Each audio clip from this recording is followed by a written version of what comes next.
Let me say first that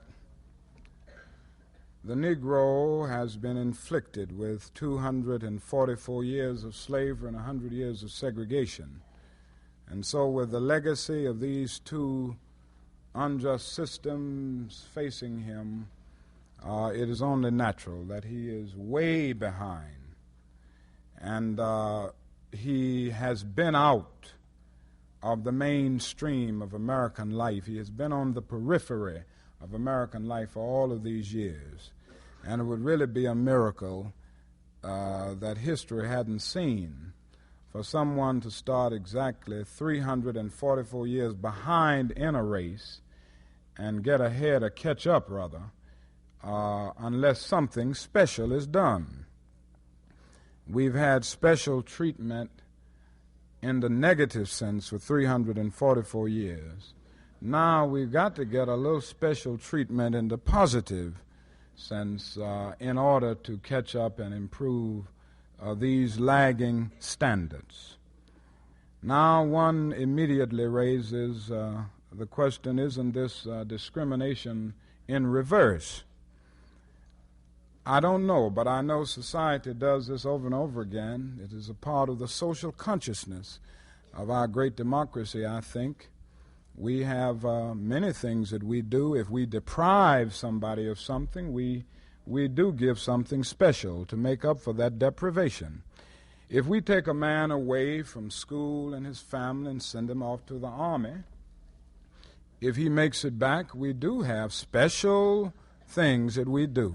We deprive him of something, so we make it possible for him to get veterans loans. He can build a house with certain stipulations that I can't get because I'm not a veteran. He can start a business with certain help that others can't get. If he wants to go to college, he has help from the government with the GI Bill of Rights.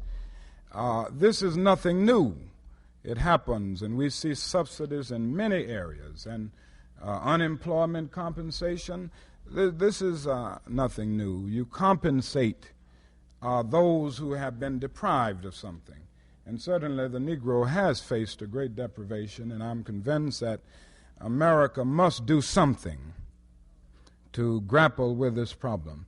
I'd like to mention an experience I had in India not long ago. I was talking with Prime Minister Nehru, and I was very interested in studying the problem of caste untouchability, which is quite similar to our problem here in the United States and the realm of racial injustice. And I was very happy to see the progress that had been made in dealing with this problem, and he was telling me some of the reasons. First, when the new nation came into being and gained its independence, they placed it in the Constitution that to discriminate against an untouchable is a crime punishable by imprisonment. Not only that, India had a great symbol in Mahatma Gandhi, who adopted an untouchable as his daughter. And the issue was always kept on moral levels through great symbols.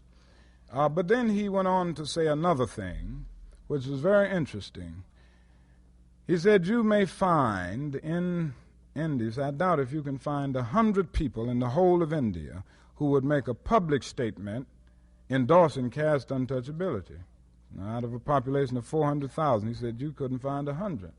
He said they may still have prejudices within, but they're certainly afraid to echo this without.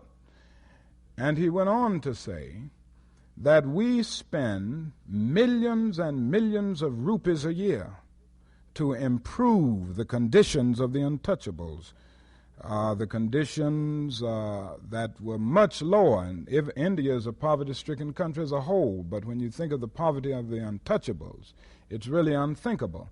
And even in this poor country, the government spends millions and millions of rupees a year to improve the lot of the untouchables.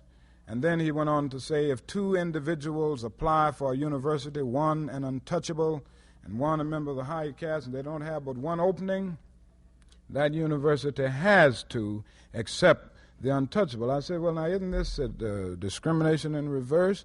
He said, it may be, but this is our way of atoning for the thousands of years of sins and injustices that we have inflicted on these people.